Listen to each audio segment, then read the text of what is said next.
या ठिकाणी जिल्हा विकास अधिकारी नाबार्ड श्रीमती मैथिलीजी कोबे या ठिकाणी उपस्थित आहेत। कालही त्यांचं जवळपास 1 तास त्यांनी म्हणजे श्रोते म्हणायचे की साहेब चालू द्या, पण आमचं दुसरं सेशन असल्यामुळे त्यांना आम्ही थांबायला लावलं होतं। आणि एखाद्या अधिकारी, गव्हर्नमेंटचे अधिकारी, माझ्याकडे जी माहिती आहे ती मला पूर्ण वेळ मांडू द्या असा आग्रह करणारे अधिकारी लोक फार कमी असतात। कारण कमी माहिती दिल्यानंतर लवकर कसं आपण स्टेजवरनं बाहेर पडतो याची उत्सुकता अधिकाऱ्यांमध्ये असते। अर्थात सगळ्यांबद्दल मी बोलत नाही, आणि म्हणून अशा अधिकारी या ठिकाणी उपस्थित आहेत। मी त्यांना विनंती करतो आणि त्यांचं ज्या योजना आपल्या आहेत, ज्या शासनाच्या योजना आहेत, त्या योजना नीट सांगतायत। माझी विनंती राहील आपल्याला, ज्या योजना तुम्हाला महत्त्वाच्या वाटतात त्या आपण नोट डाऊन कराव्या। मागे बसल्यानं विनंती करतो मी समोर या, समोर सोफे वगैरे जरा समोर या, आपल्याकरता ती सगळी व्यवस्था केलेली आहे। मागे जे बसले त्यांनी समोर या अशी आपल्या सगळ्यांना विनंती करतो। आणि मॅडमला विनंती करतो की त्यांनी आपलं या ठिकाणी लेक्चर सुरू करा।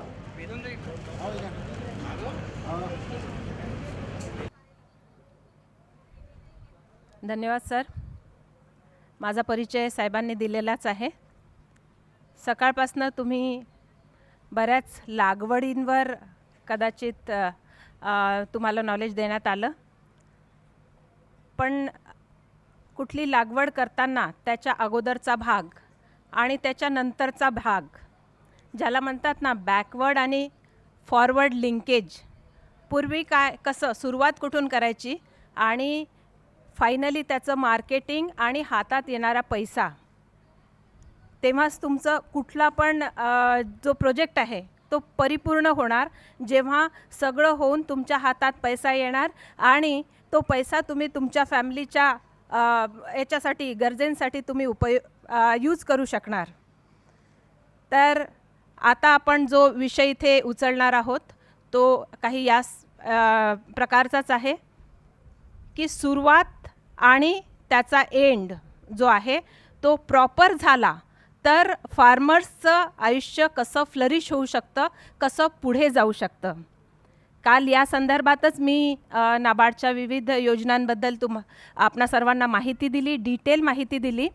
त्यात एक विषय जो मला विस्तृत सांगायचा होता, सगळ्या योजनांमध्ये तो विस्तृत सांगणं शक्य नव्हतं, तर तो विषय मी सोडला आणि तो विषय मी आजच्यासाठी ठेवला आहे, फार्मर्स प्रोड्युसर कंपनी। हा विषय जो आहे तो राज्याच्या देशाच्या प्रायोरिटीचा विषय आहे आणि सोबत नाबार्डला देखील यावर फोकस टाकायला सांगितलेला आहे।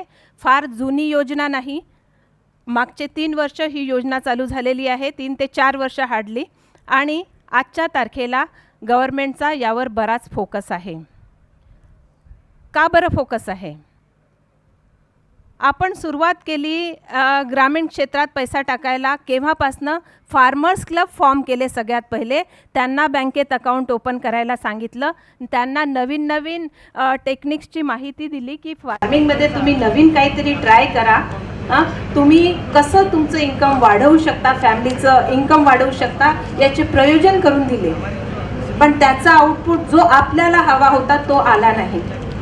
त्यानंतर दुसरा प्रयोग झाला बचत गटांची योजना, मायक्रो फायनान्स। बचत गटांद्वारे आपण त्या फॅमिलीच्या 10 ते 15 महिलांना एकत्र आणलं, त्यांच्या हातात पैसा दिला, कारण वाटलं की महिला जास्त झुगुतीने पैशाचा वापर करू शकतात आणि त्याचा नक्कीच त्यांच्या फॅमिलीला फायदा होऊ शकतो।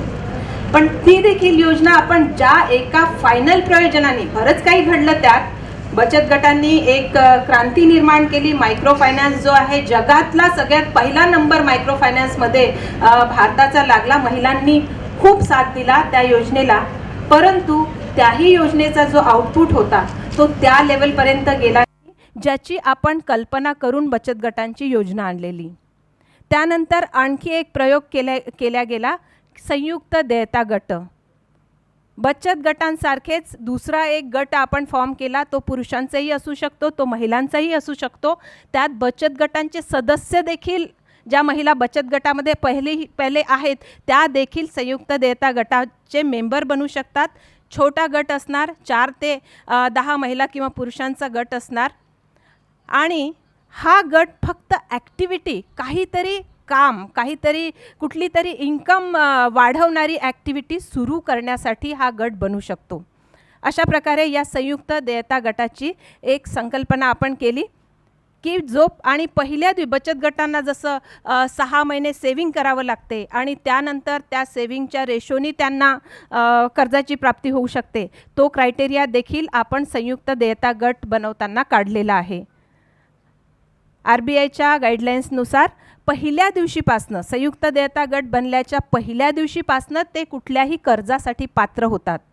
फक्त एकच असते की कुठलंही कर्ज घेतलं तर गटामध्ये जेवढे मेंबर्स राहणार ते सगळे त्याला देयक राहणार, लायबल राहणार. जो देयता गट म्हणतात ना, तो तसा राहणार की प्रत्येक सदस्य जिम्मेदार राहणार त्या कर्जाच्या परतफेडीसाठी.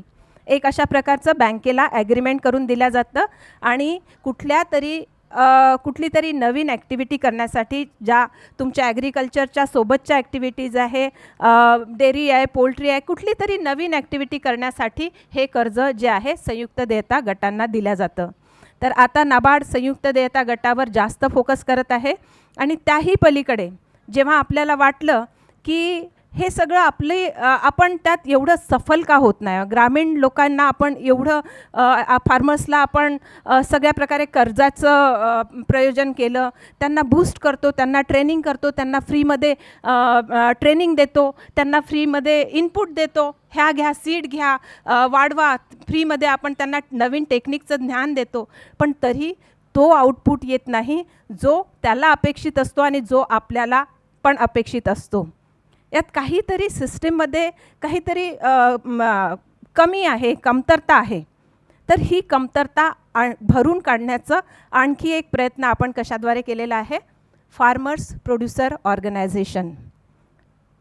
नाबार्डमध्ये गव्हर्मेंट ऑफ इंडियानी 200 करोडचा फंड 2014 साली दिला आणि आम्हाला हे सांगितलं आहे की 2 वर्षात 14-15 मार्च 16पर्यंत तुम्हाला असे 2000 प्रोड्युसर कंपनींची स्थापना करायची आहे.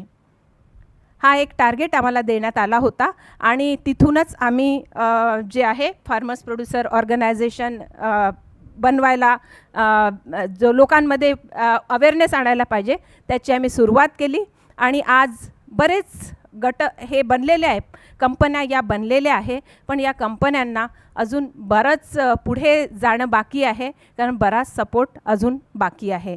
तर ह्या कंपन्या कशा बनतात, काय आहे फार्मर्स प्रोड्युसर ऑर्गनायझेशन, शेतकऱ्यांनी कंपनी बनवावी तर कशी बनवावी.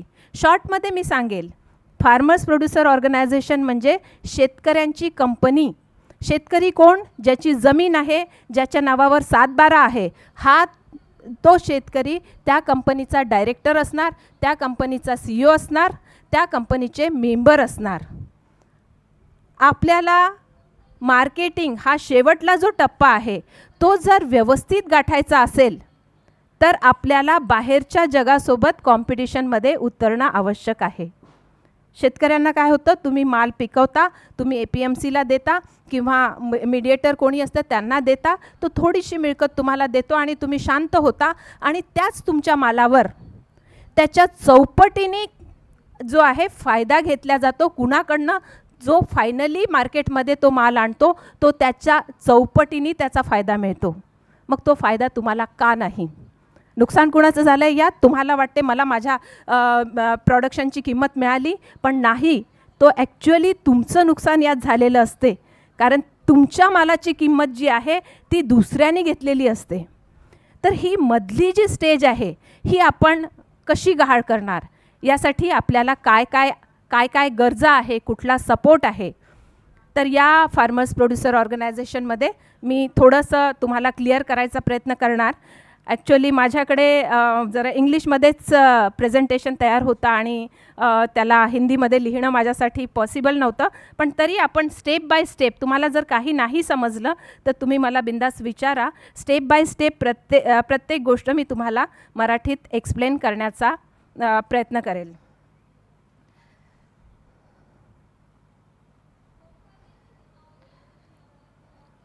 प्रोड्युसर ऑर्गनायझेशन काय आहे, कंपनी कशी बनवणार, कंपनी ॲक्टच्या याच्यात बनवणार, सेक्शनमध्ये बनवणार. कंपनी ॲक्ट 1956 आणि सेक्शन 58(1)(a)च्या अंतर्गत ही प्रोड्युसर कंपनी बनवल्या जाते. पण हिला जे रजिस्ट्रेशन करायचं असते ती प्रोड्युसर कंपनी म्हणून रजिस्ट्रेशन करायचं असते. तुम्हाला फक्त कंपनी म्हणून चालत नाही, प्रोड्युसर कंपनी. प्रोड्युसर हा शब्द जो आहे तो या कंपनीसोबत अनिवार्य असतो.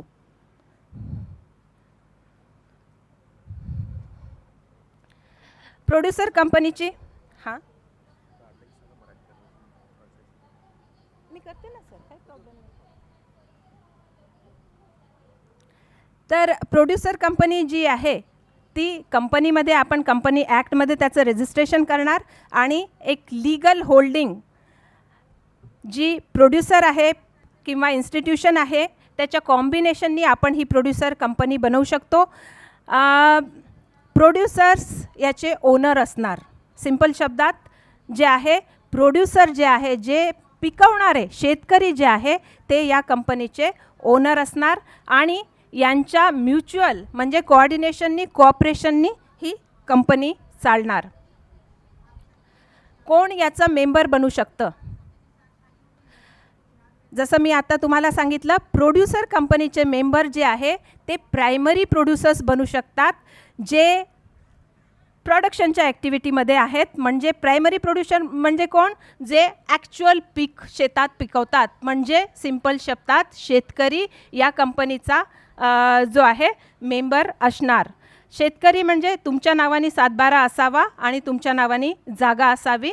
हे डॉक्युमेंटेशनसाठी या प्रोड्युसर कंपनीसाठी अनिवार्य असणार.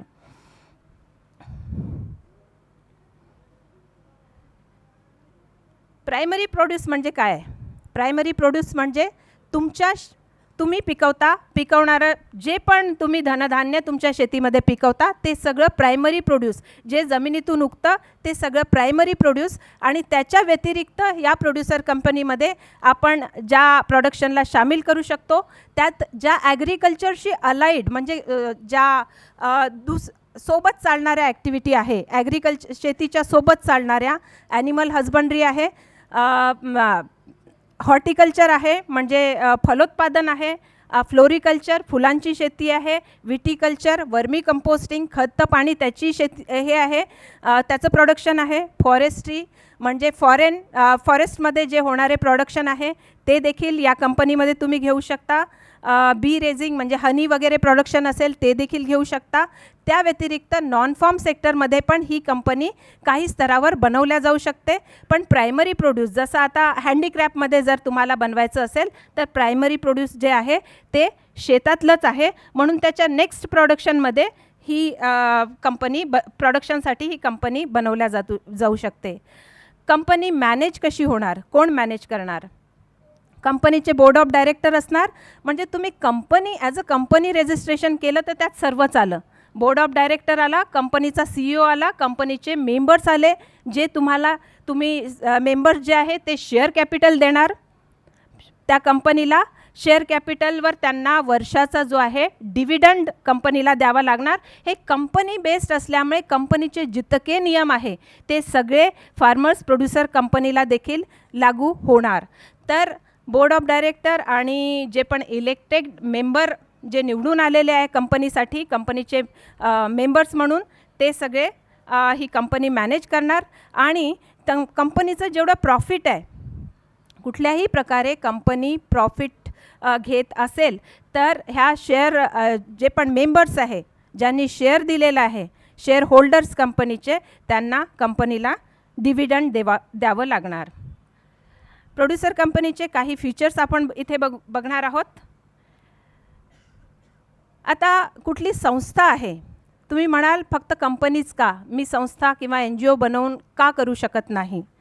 पण कुठली पण संस्था जी असते त्याची लीगल डेफिनेशननुसार ती संस्था अर्न करू शकत नाही. म्हणजे इन्कम जे आहे ते जनरेट करू शकत नाही. तिला फक्त सोशल कामच करण्याची परवानगी असते. पण कंपनी काय करते? कंपनी जे काही ॲक्टिव्हिटी करणार त्याच्यावर जो आहे पैसा कमवू शकते आणि त्यासाठी कंपनीचं फॉर्मेशन होते. म्हणून संस्थेला आपण या प्रोड्युसर कंपनीमध्ये घेत नाही. जे आहे कंपनी बेस्डच प्रोड्युसर ऑर्गनायझेशन असते.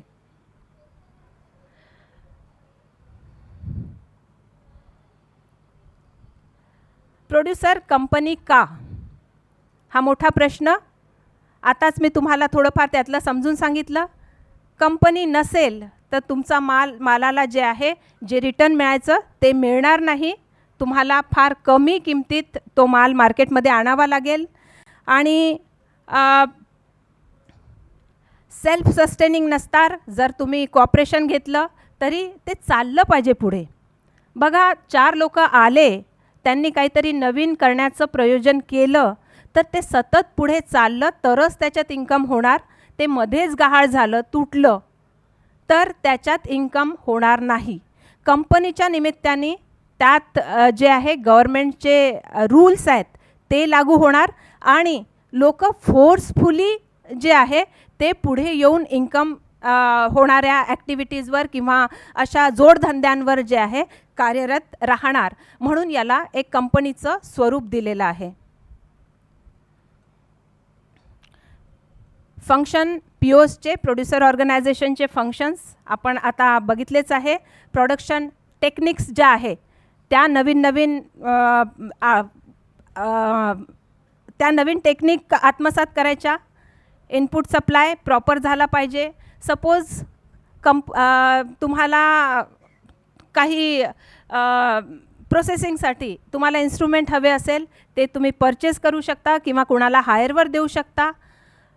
ॲग्रो प्रोसेसिंग, तुमच्या शेतात जो माल होत असेल त्याला जर प्रोसेस करून तुम्ही मार्केटमध्ये आणला तर त्याची व्हॅल्यू जी आहे ती दुप्पट होते, त्यात व्हॅल्यू ॲडिशन होते.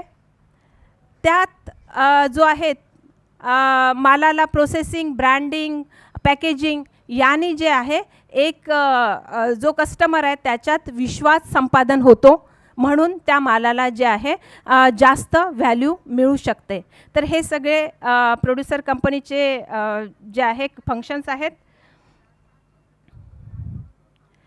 आता तुम्ही कंपनी म्हणजे त्यात बोर्ड ऑफ डायरेक्टर असणार, त्यात मेंबर्स असणार, तर सगळ्यांचं संगनमत झालं पाहिजे.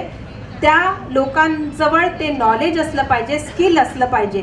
तीच ॲक्टिव्हिटी जर तुम्ही घेतली, जसं आहे डेअरी तुम्ही घेऊ शकता, प्रोड्युसर कंपनीमध्ये डेअरी घेऊ शकता, पोल्ट्री घेऊ शकता, गोट फार्मिंग घेऊ शकता या अलाइड ॲक्टिव्हिटीजमध्ये.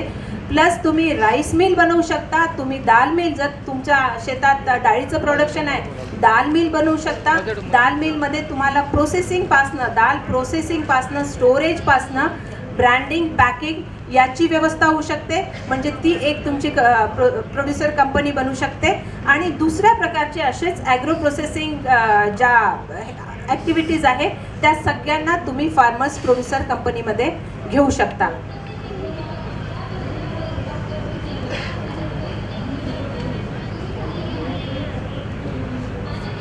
प्रोड्युसर कंपनी काय काय करणार, आता मी तुम्हाला एक रफ आयडिया दिलेलीच आहे. फर्टिलायझर्स विकू शकतात, सेल करू शकतात, पेस्टिसाईड आहे, ॲग्रिकल्चर प्रोड्यूस आहे, ॲग्रिकल्चर इक्विपमेंट हायरवर घेऊ शकतात.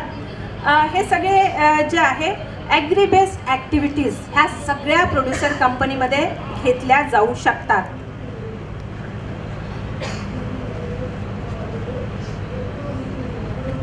आता तुम्हाला कंपनीचं रजिस्ट्रेशन करायचं आहे, सुरुवात करायची आहे, ती तुम्ही कशी करणार. अप्लिकेशन, कंपनी ज्या फॉर्मॅलिटीज आहे कंपनी फॉर्म करण्यासाठी त्या सगळ्या आपल्याला करायच्या आहे. प्रोड्युसर कंपनी देखील बनवायसाठी आणि फॉर्म 1A ह्या सगळ्या प्रोसिजर मी सांगितलेल्या आहे इथे. रजिस्ट्रारला आपण हे सगळे डॉक्युमेंट सबमिट करायचे आहेत. तर थोडेसे फार्मर्स लेवलला प्रॉब्लेम हे येतात कारण आपल्याजवळ डॉक्युमेंट नसतात, ओळखपत्र नसतात, KYC नसतो. तर तिथे जो आहे कंपनी फॉर्मेशनला प्रॉब्लेम येऊ शकतात. त्यामुळे फार्मर्स जे पण या कंपनीत जाणार त्यांनी पहिल्यांदा स्वतःचं KYC जे आहे, ओळख जी आहे ती प्रॉपर करून घेणं आवश्यक असते. कारण कंपनी बनवताना या सगळ्या डॉक्युमेंट्सची गरज असते. जेवढ्याही लिगल फॉर्मॅलिटीज आहे, मेमोरँडम ऑफ अंडरस्टँडिंग कंपनीचा जो असतो, आर्टिकल ऑफ असोसिएशन, ह्या सगळ्या लिगल फॉर्मॅलिटीज आहेत ज्या कंपनी बनवताना तुम्हाला फेस करायच्या असतात. आता मेन विषयांकडे आपण जाऊ. हे मी थोडा एक फॉर्मल बेसिक गोष्टी तुम्हाला सांगितल्या. Operational issues. आजपर्यंत आपण आता या योजनेला 3 ते 4 वर्ष झालेले आहे, पण याला तेवढा जोर येत नाही आहे. तर त्याचे मेन इश्यूज काय आहे आणि नाबार्ड हे मेन इश्यूज कशा प्रकारे हँडल करतं. ठीक आहे. तर हे मेन ऑपरेशनल इश्यूज कंपनी बनवताना हे येतात. लिटरसी लेवल, शिक्षणाचं लेवल कमी असते, त्यामुळे नॅचरली कॉन्फिडन्स लोकांमध्ये कमी असते.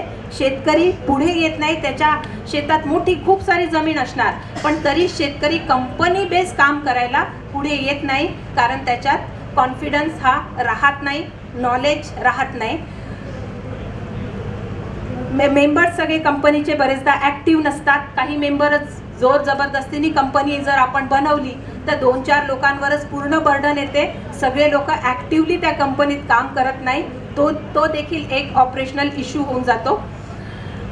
Legal formalities. आता जेव्हा कंपनीचं नाव आलं तेव्हा तिथल्या सगळ्या लीगल फॉर्मॅलिटीज करणं बंधनकारक असतं. हा एक भाग असतो ज्याला शेतकरी कंटाळतात किंवा त्यांना नॉलेज नसतं किंवा दुसऱ्याला हायर करून ज्या आहे या लीगल फॉर्मॅलिटीज पूर्ण कराव्या लागतात. त्यातही शेतकऱ्यांना प्रॉब्लेम होतो. शेतकरी मेंबर्स जे आहे त्यांना त्यांच्या अधिकाराची तर जाणीव असते, पण त्यांना काय करायचं आहे, काय बंधनकारक आहे या गोष्टींची माहिती नसते. त्यामुळेही शेतकरी जरा कासावीस होऊन जातो. त्याच्यात बऱ्याचशा ॲक्टिव्हिटीचं स्किल नसते. त्याला फक्त माहिती आहे की मी डेअरी केल्याने मी असं करू शकतो, माझं इतकं इन्कम वाढू शकते. पण डेअरी करायचं कसं, प्रत्येक स्टेजला आपल्याला सायंटिफिकली हँडल करणं आवश्यक आहे. दूध आला 4 तास ठेवला तो तसाच खराब होऊन जाणार. त्यात लॉस किती होणार. मग त्याचं आला, त्याला घेतला, त्याचं प्रोसेसिंग कसं करणार, त्याला कुठे स्टोअर करणार. स्टोअर करण्यासाठी जो पण इन्फ्रास्ट्रक्चर लागणार आहे, कोल्ड स्टोरेज लागणार आहे, त्याची व्यवस्था करावी लागणार. तर कुठली पण ॲक्टिव्हिटी आपल्याला इन्कम जनरेशन बेसवर टेकअप करण्यासाठी आपल्याला त्याचं सायंटिफिक नॉलेज ठेवणं फार आवश्यक असते. आणि ह्याला शेतकरी बरेचदा कंटाळा करतो. त्यामुळेही तो कंपनी बेस काम पुढे करू शकत नाही. चौथं जे आहे की मार्केट ओरिएंटेशन. आपण तेच मी म्हटलं की एक फायनल मार्केट हा सगळ्यात महत्त्वाचा विषय असतो. तुम्ही कुठलीही ॲक्टिव्हिटी करा, जोपर्यंत तुम्ही मार्केटिंगची व्यवस्था करू शकत नाही तोपर्यंत तुम्हाला त्या ॲक्टिव्हिटीमध्ये इन्कम येणार नाही आणि तुम्हाला त्याच्यात विश्वास येणार नाही. तुम्ही त्यात व्हॅल्यू ॲडिशन करू शकणार नाही. त्यासाठी प्रॉपर मार्केटिंगची व्यवस्था करणं फार आवश्यक असते. मॅनेजमेंट लेवलला जर कंपनी तुम्ही बनवली, आता कंपनी मॅनेजमेंट लेवलला हे प्रॉब्लेम्स येऊ शकतात. एक्सपर्ट नसतात, एक्सपिरियन्स लोक नसतात, हाय मॅनेजमेंट कॉस्ट त्यामुळे होण्याची शक्यता असते. मार्केट लेवलला डायरेक्ट मार्केट हा मेजर चॅलेंज सगळ्यांपुढे असतो. व्हॅल्यू ॲडिशन त्याच्यात कशी करायची. व्हॅल्यू ॲडिशन तुम्हाला माहीतच असेल. एकात आपण दुधाचं दही बनवलं तर व्हॅल्यू ॲडिशन होते, दह्याचं बटर बनवलं तर व्हॅल्यू ॲडिशन होते. ज्याच्याने थोडंसं प्रोसेस करून पैसा वाढतो तो काय झाला व्हॅल्यू ॲडिशन. त्याचं व्यवस्थित पॅकिंग केलं, त्याच्यावर लेबल लावलं तर त्याचं काय बनतं व्हॅल्यू ॲडिशन होतं आणि त्याची मार्केटिंग चेन पुढे जाते. तर ह्या सगळ्या गोष्टींचा कंपनी बेस काम करताना लक्ष ठेवणं फार आवश्यक असतं. युनिफॉर्मिटी प्रोडक्शनमध्ये नसते. कोणी तूर घेणार, कोणी राईस घेणार. त्याच्यामुळे जर 100 मेंबर एकत्र आले तर त्यांचं कुठलं प्रोड्यूस टाकायचं कंपनीमध्ये, कशावर कंपनी पुढे वाढवायची हा मोठा प्रश्न असतो. म्हणून एक मेंबर्समध्ये व्यवस्थित कोऑर्डिनेशन, त्यांच्या बैठका प्रॉपर होणं, त्यांचं संगनमत होणं हे फार आवश्यक असतं जेव्हा आपल्याला कंपनी बेस काम करायचं असतं. चौथा, लोकल मार्केटवरच आपण शेतकरी जो आहे नेहमी डिपेंड राहण्याचा प्रयत्न करतो. तो एका फ्रेमच्या बाहेर जाऊन काही करण्यासाठी स्वतःला तेवढा पात्र समजत नाही किंवा लायक समजत नाही की माझी ही रेष आहे, त्या रेषेच्या आतच मी राहणार, बाहेर गेलो तर माझं काय होणार माहिती नाही. तर ह्या सगळ्या फ्रेममध्ये काम करून कंपनी चालू शकत नाही. तर हे सगळे ऑपरेशनल इश्यूज आहे. लो कॅपिटल पैसा नसतो, वर्किंग कॅपिटल जास्त लागते कंपनी बेस काम करायला. स्टँडर्ड पुअर स्टँडर्ड आपल्याकडे असते, स्टँडर्ड वस्तूंचं वाढू शकत नाही. आपण नेहमी ग्रँटवर डिपेंड असतो. आपल्याला कुठलंही आता सरकारी योजना आली तर आपल्याला काय वाटते, आपल्याला सरकार पूर्ण करून देणार आहे. सगळा पैसा अगदी आयता अनुदानाच्या स्वरूपात देणार आहे. मग त्याच्यात जे आहे लोकांचं, जसं गडकरी साहेब म्हणतात नेहमी, लोकांचं बिलॉंगिंगनेस म्हणजे आपलेपणा लोकांचा राहत नाही. आला गेला, खर्च झाला, बंद झालं, इथपर्यंतच होतं. त्यामुळे मार्जिन राहत नाही, कोलॅट्रल कंपनीजवळ द्यायला राहत नाही जर लोन बेस काम करायचं असेल तर. नाबार्ड काय काय करतं, आता आला नाबार्डचा विषय. नाबार्ड फार्मर्स प्रोड्युसर कंपनी ज्या आहे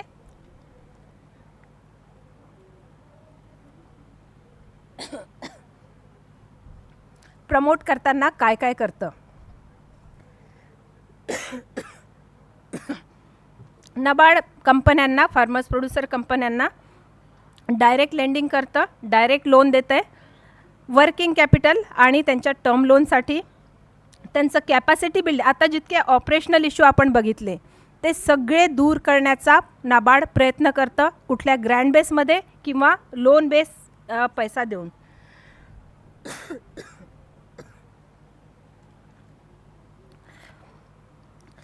नाबार्ड जे फार्मर्स आहे त्यांना मार्केट लिंकेजसाठी देखील पैशाचा पुरवठा किंवा आपल्या योजनांमार्फत पैसा देण्याची व्यवस्था करतं.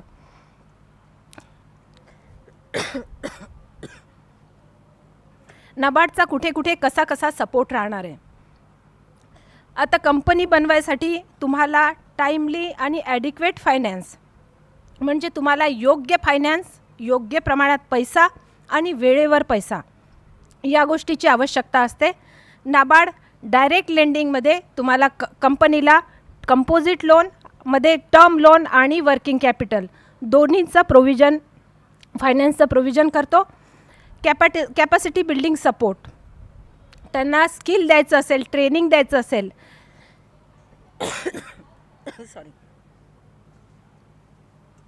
तर अशा प्रकारचं कॅपॅसिटी बिल्डिंगची देखील नाबार्ड अरेंजमेंट करतो. मॅनेजमेंट, बिझनेस प्लॅन सपोर्ट, त्यात कॅपॅसिटी बिल्डिंगमध्ये नाबार्ड काय काय करतं ते देखील आपण दिलेलं आहे. मॅनेजमेंट आणि business plan support, classroom training, demo unit, exposure visits, agri unit tie up आणि एक्सपर्ट मीटिंग, ह्या सगळ्या प्रकारचं प्रोव्हिजन नाबार्ड करतं. कंपनीच्या CEOला किंवा कंपनीच्या मेंबर्ससाठी ट्रेनिंगची अरेंजमेंट देखील नाबार्ड करतं.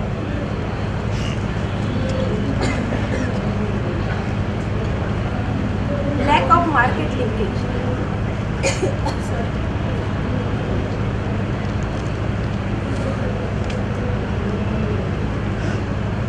मार्केटिंगचा जो मेन प्रॉब्लेम आहे तो देखील नाबार्ड हँडल करायचा प्रयत्न करते.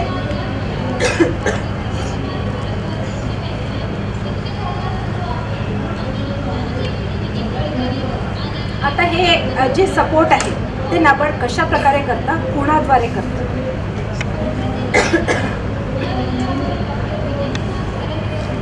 आपण ह्या फार्मर्स प्रोड्युसर कंपन्या ज्या आहेत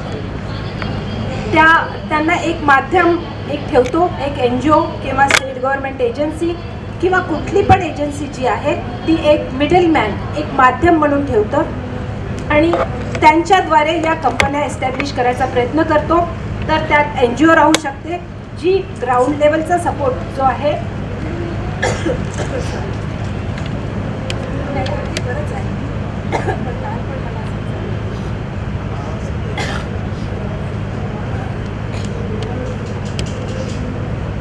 ग्राउंड लेवल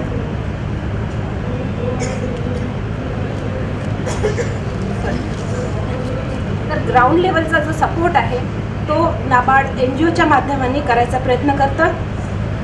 नाबार्ड इवन बँकेद्वारे तुम्हाला फायनान्सची अरेंजमेंट करून देतं. बँकांना देखील ही स्कीम जी आहे ती सर्क्युलेट करून देण्यात आलेली आहे. नाबार्ड मिनिस्ट्रीसोबत, कॉर्पोरेशन्स, फेडरेशनसोबत देखील या स्कीमवर काम करते.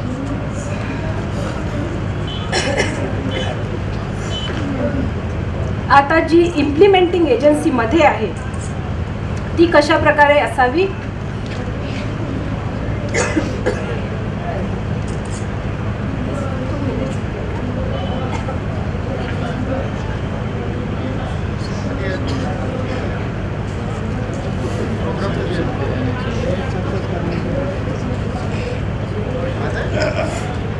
एन जी ओज जो आहे त्याचा जो आहे कॅपिटल बेस स्ट्रॉंग असावा, तो एक्सपिरियन्स असावा आणि तो कॅपॅसिटी बिल्डिंग देखील एन जी ओच्या माध्यमाने आपण करू शकत असू अशा प्रकारचा असावा आणि नाबार्डसोबत त्या एन जी ओचे जे आहे रिलेशन स्ट्रॉंग असावे असा एन जी ओ जो आहे प्रोड्युसर ऑर्गनायझेशन आणि नाबार्डच्या मधला मीडिएटर म्हणून काम करतो. आता final stage how to get NABARD support. या प्रोड्युसर कंपनीची पूर्ण तुम्ही पूर्वतयारी केलेली आहे. आता नाबार्डचा सपोर्ट तुम्हाला कसा मिळणार आणि कशा स्टेपमध्ये मिळणार.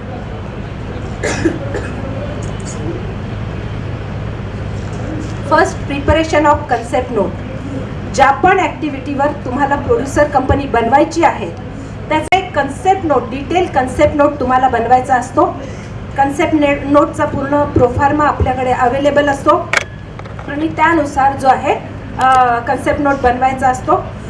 नाबार्ड त्या कन्सेप्ट नोटची स्क्रुटिनी करणार आणि एन जी ओजला किंवा पी ओला त्याबद्दल फीडबॅक देणार की आपण या ॲक्टिव्हिटीमध्ये कंपनीला फायनान्स करू शकतो अथवा नाही. इन केस नाबार्ड यात पॉझिटिव्ह रिस्पॉन्स दिला की ओके आपण या कंपनीला फायनान्स करू शकतो, नेक्स्ट सेकंड स्टेप आहे तुम्हाला DPR बनवायचा आहे. त्या ॲक्टिव्हिटीचा प्रोड्युसर ऑर्गनायझेशनचा एक डिटेल प्रोजेक्ट रिपोर्ट बनवून नाबार्डला सबमिट करायची आहे. नाबार्ड त्याचा परत अप्रेझल करणार, स्क्रुटिनी करणार, त्यात काही प्रॉब्लेम असेल ते सांगणार आणि त्यानुसार DPR फायनलाइज होणार.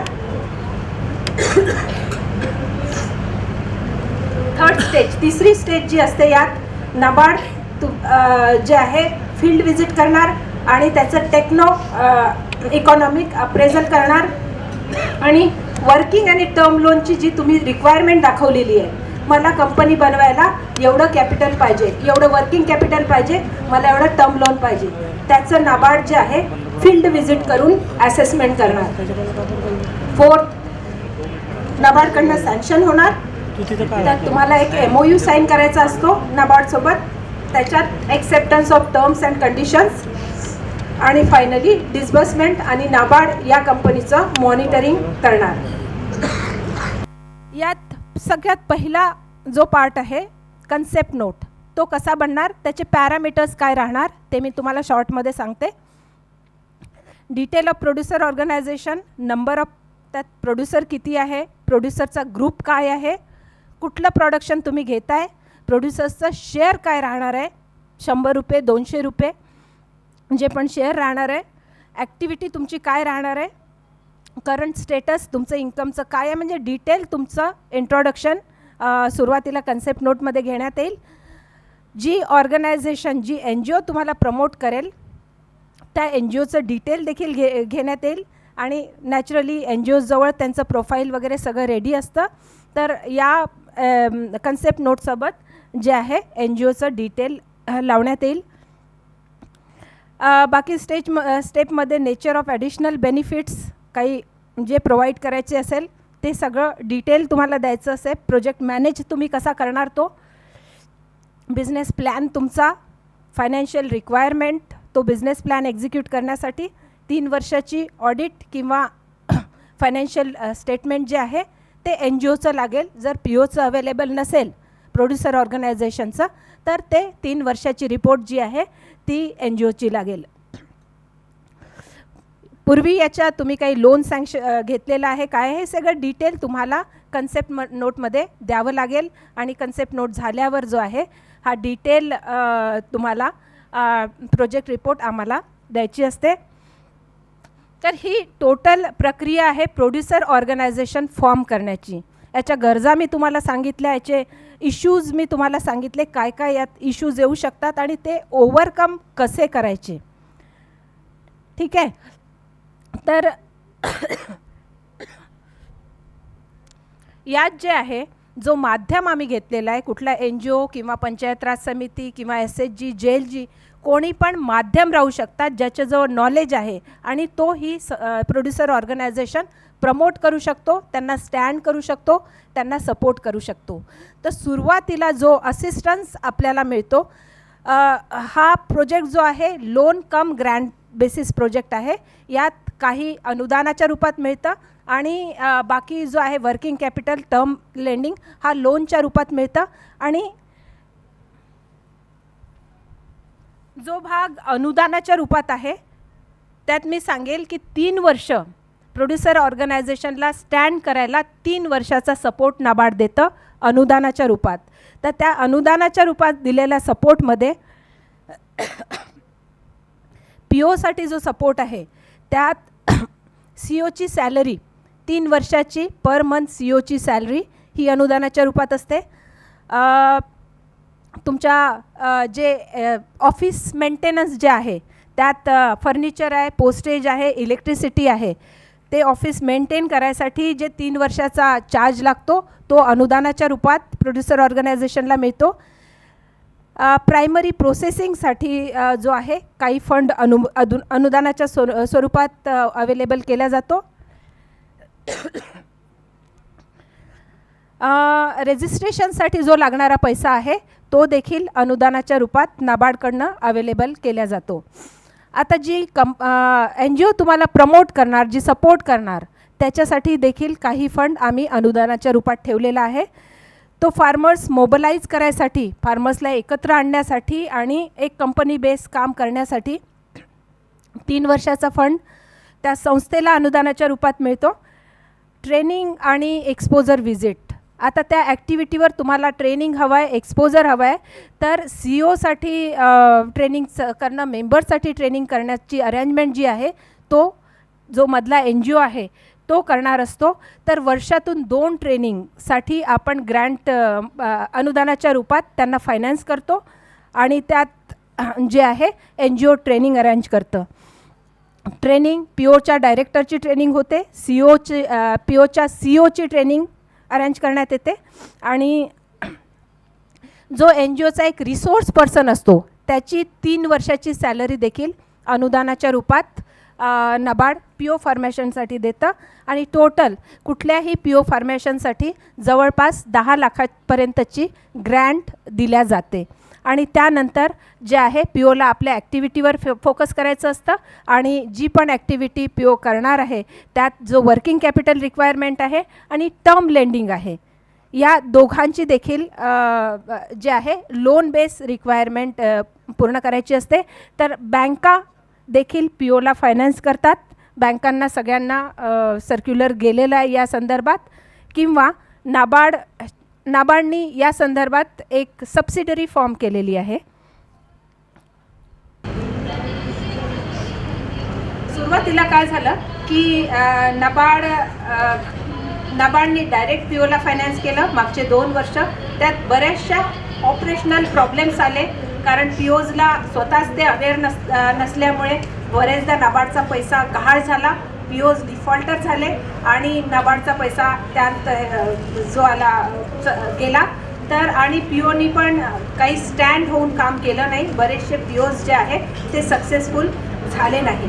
तर त्यामुळे आम्ही थोडंसं आता वेगळा स्टँड घेतला आहे आणि नाबार्डकडे एक सबसिडरी आहे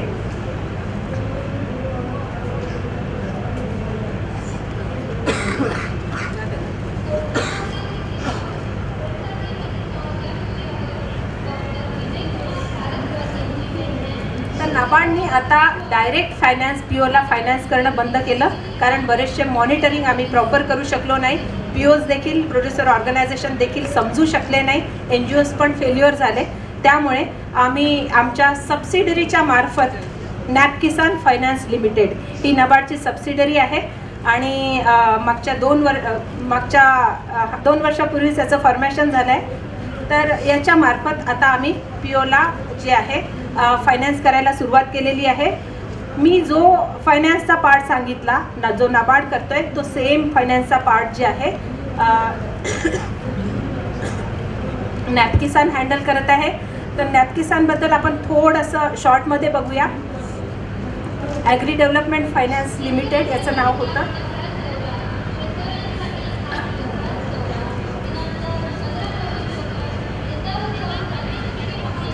वेगळ्या नावाने ही सबसिडियरी काम करत होती.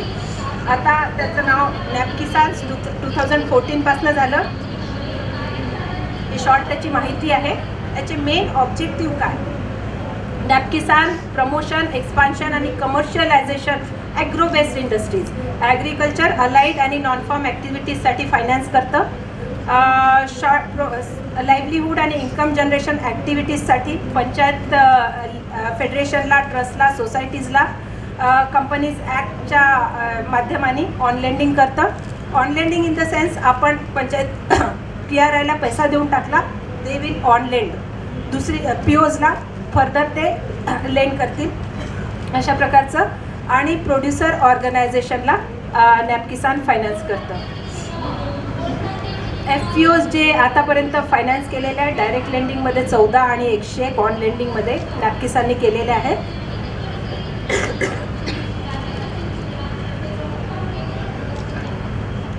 जे पोटेन्शियल क्लायंट जे आहे याचे नॅपकिसानचे स्मॉल फार्मर्स ॲग्रीबेस कन्सोर्टियम.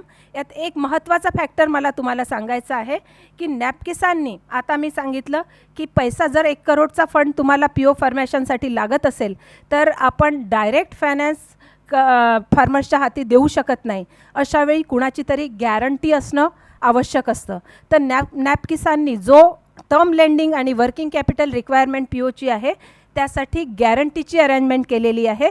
आणि SFAC जे आहे POच्या टर्म लेंडिंग आणि वर्किंग कॅपिटल फायनान्ससाठी SFACची गव्हर्नमेंटची गॅरंटी दिल्या जाते. त्याचे फक्त काही नॉर्म्स आहे जे नॅपकिसान बघतं आणि त्यानंतर त्या नॉर्म्सच्या अंडरमध्ये जर PO फॉर्मेशन असेल तर जे आहे गव्हर्नमेंट गॅरंटी त्यांच्या फायनान्सला दिल्या जाते. म्हणजे तुम्हाला कोलॅटरल देखील द्यायची गरज नसते तुमच्या लोनच्या अगेन्स्टमध्ये. तर नॅपकिसानचे लोन प्रॉडक्ट जे आहे ते अशा प्रकारचे आहे. त्यात आपण फक्त फार्मर्स प्रोड्युसर ऑर्गनायझेशन बघू, काही दुसरे पण नॉर्म्स आहे. फार्मर्स जी कंपनी आहे फार्मर्स प्रोड्युसर ऑर्गनायझेशन SHG फेडरेशनला देखील नॅपकिसान PO बेस्ड फायनान्स करतं. जर SHGचं फेडरेशन असेल, 10-15 SHG महिला बचत गट एकत्र येऊन काही कंपनी बेस्ड काम करत असेल तर त्यांना देखील PO बेस्ड फायनान्स नॅपकिसान द्वारे केलं जातं. ह्या कंडिशन आहे लोन प्रॉडक्ट विदाऊट कोलॅटरल. नॅपकिसानचं हे लोन प्रॉडक्ट आहे जिथे कोलॅटरल द्यायची गरज नाही. Loans to FPO that are eligible for assistance from SFAC, Small Farmers Agriculture Consortium towards equity and credit guarantee. तर यांचं जे आहे गव्हर्नमेंटचं गॅरंटी उपलब्ध करून देण्यात येते. आता केव्हा आपण गव्हर्नमेंट गॅरंटीसाठी एलिजिबल असतो? एलिजिबल फॉर SFAC गॅरंटी याचे हे काही नॉर्म्स आहे जे दिसतात आहे. या नॉर्म्समध्ये जर आपण येत असू, आपला FPO येत असू तर आपल्याला फायनान्ससाठी गव्हर्नमेंटची गॅरंटी मिळू शकते.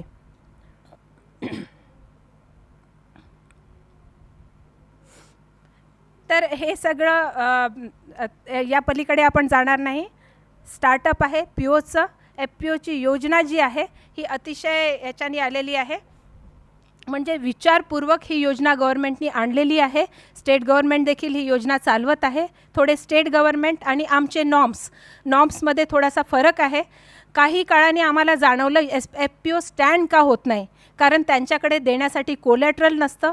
त्याच्यामुळे सिक्युरिटीची अरेंजमेंट देखील नाबार्डनी नॅपकिसानद्वारा SFAC कडनं करवून घेतलेली आहे. आणि त्यामुळे FPOज जे आहे जर तुम्ही विचार केला आणि व्यवस्थित एक बिझनेस प्लॅन केला तर चांगल्या बिझनेस लेवलवर तुमच्या शेतातलं तुमचं प्रोडक्शन, प्रायमरी प्रोडक्शनला तुम्ही प्रोसेस करून एक चांगल्या बिझनेस लेवलवर स्टँड होऊ शकता. याची पूर्ण अरेंजमेंट जी आहे गव्हर्नमेंटनी प्रोड्युसर कंपनीच्या माध्यमाने करून दिलेली आहे. आणि आता सध्या ही योजना फुल फ्लेजमध्ये चालू आहे. या योजनेचा फायनान्सचा पार्ट मी तुम्हाला सांगितला. जर मध्ये कोणी असेल NGO किंवा कुठली संस्था, इवन स्टेट गव्हर्नमेंटची कुठली संस्था देखील असेल, तरी जो सपोर्ट आहे तो प्रॉपर आपण शेतकऱ्यांपर्यंत पोहोचवू शकतो. जे लॅक्युनाज आहे सिस्टममध्ये ते दूर करून एक सक्सेसफुली कंपनी आपण स्टँड करू शकतो. तर शेतकऱ्यांना हीच विनंती आहे की ह्या अपॉर्च्युनिटीज ज्या येतात त्यांचा कुठेतरी फायदा घेण्याचा प्रयत्न कराव्या.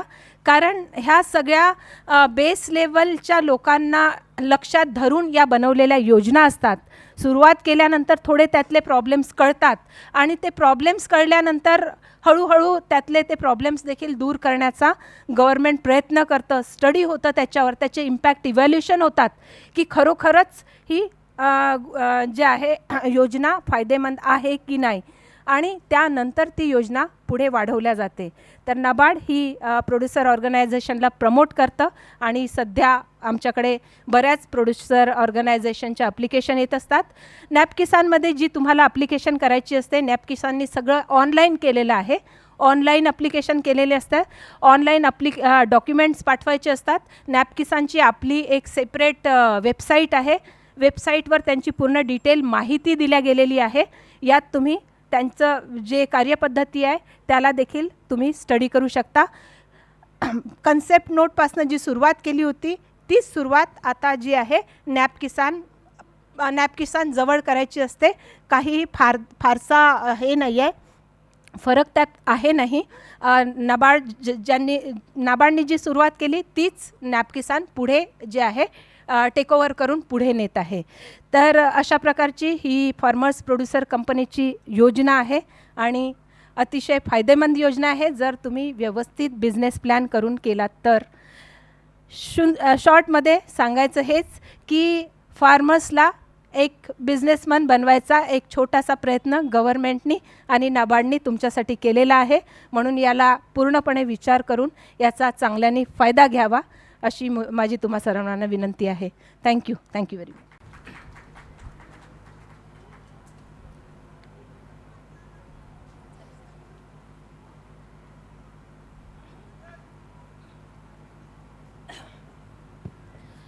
यात कोणाला काही प्रश्न असतील तर विचारू शकता. सध्या कोणी दिसत नाही स्पीकर, म्हणून काही प्रश्न उत्तर असेल तर आपण त्याचं हे करू शकतो.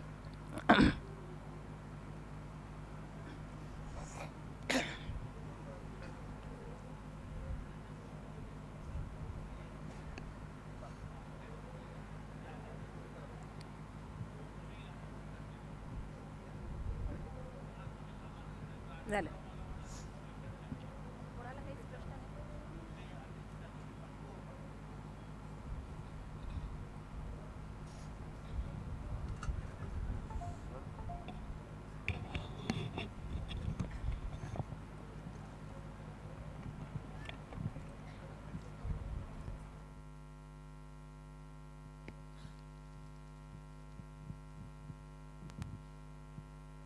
हॅलो,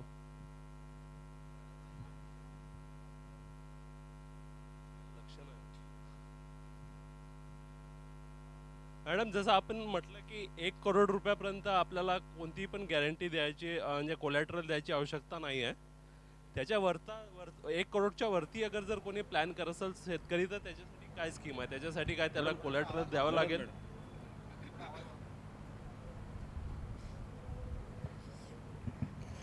नाही बघा, ही स्कीम जी बनवलेली आहे छोट्या शेतकऱ्यांना घेऊन बनवलेली आहे. त्याच्यामुळे जर असेल 1 करोड म्हटलं तरी बराच मोठा बिझनेस प्लॅन होऊन जातो. म्हणून तिथपर्यंत जी आहे गव्हर्नमेंटनी आपली एक गॅरंटी ठेवलेली आहे. त्या पलीकडे म्हटलं तर तो शेतकरी नसावा, तो बिझनेसमॅन असावा अशी एक आपली धारणा बनू शकते. Isn't it? जर कोणी 5 करोडचा हे बिझनेस प्लॅन बनवला म्हणजे ते शेतकरी असेलच की नाही कुठेतरी प्रश्नचिन्ह होतो. म्हणून त्यानंतर स्वतःची म्हणजे त्यानंतर कोलॅटरलची अरेंजमेंट करावी लागेल.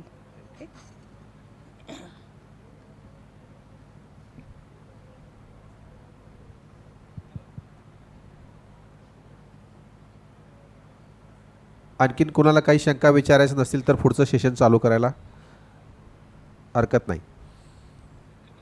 अनाउन्स करा पुढचं सेशन.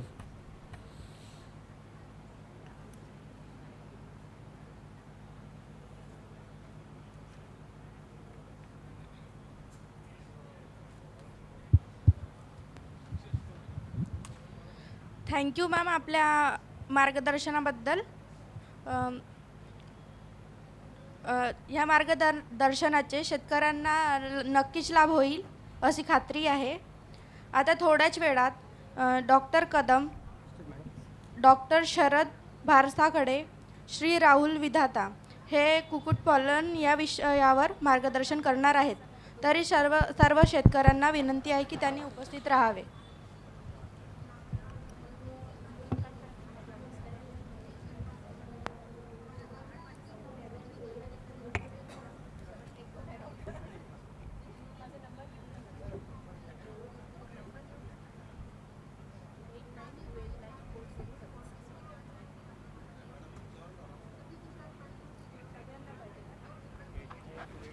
कृपया मॅडमचा कोणाला नंबर पाहिजे असेल तर कृपया नंबर लिहून घ्या. मॅडम नंबर सांगतायत. मला सांगू द्या, मी इकडे अनाउन्स करतो.